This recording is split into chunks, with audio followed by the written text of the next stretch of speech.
Welcome everyone, I'm Gary Chavez and I am here at Protospiel, Indianapolis 2018. And I'm here with, let me make sure I get your last name straight, Eric Geisant, Chris Geisant, and Carl Peterson. And they have their latest game with us called Trick or Treat. Absolutely. All right, so tell me about Trick or Treat, what kind of game is it?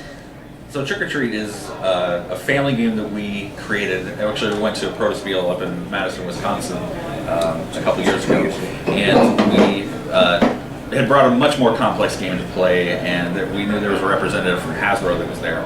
And so the whole time I started thinking about like what would Hasbro be looking for in a game, and what we had wasn't it. And things like simple to play, bright, colorful, kid-friendly, easy to understand, quick, just all these different elements that I knew that they would be looking for. And so we were trying, the whole time I was brainstorming, trying to figure out what to create, what type of game would be fun to play. Okay. And so we ended up playing someone else's game, and they had a lot of those little meeple characters, the little, and I'd never seen a meeple before, so seeing that they just had different colors, there was nothing on them.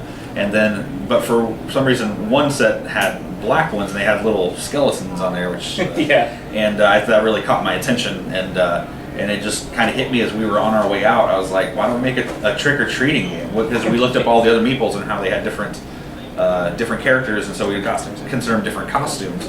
And all the way home, we just started talking about the rules. There was like a 5-hour drive home, and we just came up with. How long of a drive was it? It was like a 5-hour drive. So we just came up with the rules, and we were great. Then we started prototyping almost as soon as we got home. How long ago was this? 2 years ago. 2 years ago, so it's been 2 years in development. Yeah. All right. What did you want to accomplish today at the Protospiel? Well, the game itself is actually in its final stages, so we're trying to get as much final feedback. It's something that we'd like to. We've actually started to turn into a publisher named Calliope Games. And we're trying to see if they'll take it on, because they deal specifically with family games, and everything on the checklist seems to match exactly what we made for this game. So that's what we're hoping to do. But great. So you're one of the few groups. Usually we have only single designers here. What's it like to be working in a group? What are the challenges and the advantages of working in a group? Some of the challenges I'd say would be time.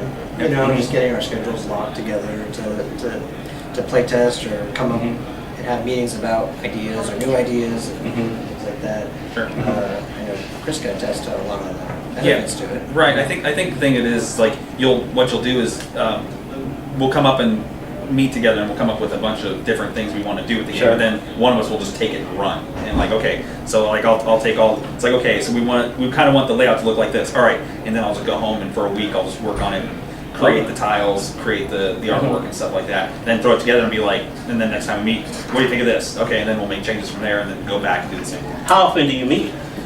At least once a week. Once a week? Okay, in case you guys didn't realize this, Chris and Eric are brothers. Absolutely. 4 minutes apart. 4 minutes apart, yeah. Carl is not. We're sort of a hive mind, so it's a lot easier to do this thing than do you discuss it without actually exchanging any words? I believe they do. I think we just run with it, and we just assume the other one's just not bored. And Carl is the friend for 20 years. Yeah. Correct. Met in college. Yeah. All right. So, were all of you interested in games before you got interested in design? I think it started off with playing Magic, Magic the Gathering, and playing different board games, stuff like that. We're really into horror type games, so Betrayal, House on the Hill, Nightmare, just the kinds of things. I almost feel like that's kind of like the Trick or Treat's a logical extension of all that, because it seems to be the kind of games we're drawn to. So okay. And also, Chris and I both have kids now, and so creating a game that they enjoy playing and we enjoy playing was definitely a huge bonus. Kind of have them play test for you. Absolutely. How young was the youngest person that you play tested this with? My or what were the ages? My son's 4. Okay. He can't necessarily read a lot of the cards, and we can play a little differently than the core rules, but he still has a lot of fun with it. And it's just fake candy is better than no candy, so they love playing it. So awesome. I have a 7-year-old, a 5-year-old, and a 3-year-old. They all can play, Two of my kids can't read, so there's only one thing that we tweak with the game settings that requires reading we take out, but it's still fun for them because they get candy. That's all that's important to them is getting the candy in trick-or-treat game. What age range are you shooting for? We're shooting for 6 and above is what we're trying to shoot for. So and we mean like reading, being able to read. Sure, is absolutely, the minimum. absolutely. Okay. And 6 and above seems to be working out pretty good. The unfortunate thing is we have to go through a publisher to do that because because we're independent, we can't create games for anyone under the age of 12. Yeah. So right now it's actually set for 12 and above, though, for legal standards, and that's something we have to look at. So, But children 6 and older, anyone who's 6 and older can definitely Okay. enjoy the game. How- That's full potential. How did you connect with Calliope Games? we actually were told about Calliope Games through JT at GameCrafter, Okay. GameCrafter.com. We had him sit down with us at Madison and play test the game, and once he'd given us a few things to tweak. He said it's almost there, but once it gets there, contact Calliope Games. Calliope Games, Okay. they're the people who get like the family games inside of Target, Walmart, Meijer, and those kinds of stores. And that wasn't something solicited, it just sort of spontaneously happened. You were there, he saw it, and he said, I know someone who might be interested in this. Absolutely, and that was one of the things too, because he was asked if we wanted to self-publish, do like Kickstarter, or did we want to actually find a publisher. And for us, it just makes a lot of sense to actually find a publisher and take it on. Okay. What was the biggest design challenge for this game, and how did you resolve that challenge? I think the biggest design challenge was trying to make sure that it was it was kind of engaging for adult players too, because the kids love it and the grown-ups love it too. It's just that we want to make it so that way older players can get a chance to interact more, make more decisions, and we did that by creating more trick cards, because originally it was each player gets one trick card, and it's a 15-minute long game, which is fine, but people would run out of their trick cards very quickly. So what we changed it to 2 trick cards, and the game played completely different. It was much more fun. It was very interactive, where you can recycle trick cards more, you can draw more cards, you get a lot more trick cards to play against each other, and now you're choosing when to play those in adults. Pay it makes attention. and it makes the game a lot more fun for adults because it can change the dynamics of the game very quickly. Okay. Absolutely. What, if you were to meet a new designer, what advice would you give them? What have you learned through this process of making Trick or Treat that you would pass on to a new designer? Well, we've got a couple games kind of under our belt, but the biggest thing is it's following through, honestly, because a lot of people get a lot of ideas, and the biggest hurdle is following it through to the end. You'll get a lot of people play tested, and if you get it's real easy to get negative feedback and completely shut down.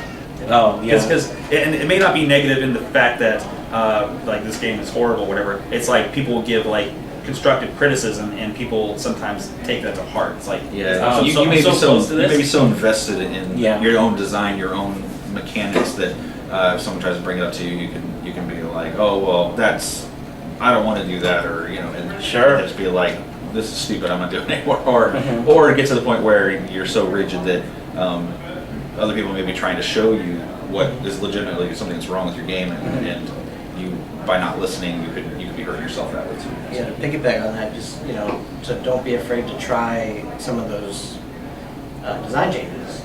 Just make a little prototype on a piece of paper. If it doesn't work, it's great. You tried it. I mean, And sometimes things work better than you thought they would, right? Yeah, oh, absolutely, absolutely.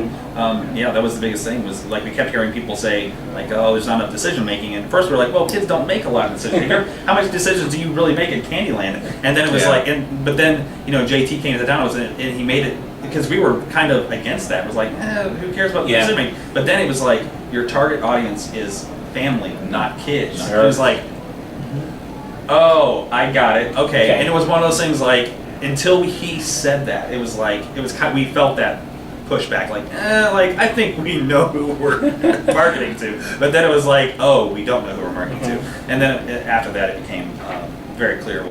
And once you do that, once you kind of get over that hump, you try other stuff too. Absolutely. That's just kind of the nature of this. Absolutely. If someone wanted to keep track of where Trick or Treat is in development or being published, is there a Facebook page or a website that they can go to? Yeah, if you go to 317games.com, that's where you can find all the information on this. We have you can see some of the other games that we're working on. We have the license for Quest of Shadowgate that we're trying to get published too. So which is a IP from the original Nintendo, Yeah. people from the original Nintendo. So that's pretty cool. But we've got things like that. We even have a collector's documentary Yeah. so that we did a couple Okay, years ago. cool. It's pretty awesome. So yeah. Great. 317 Games. 317 Games. I'll put it on a big banner at the end of the video after my logo.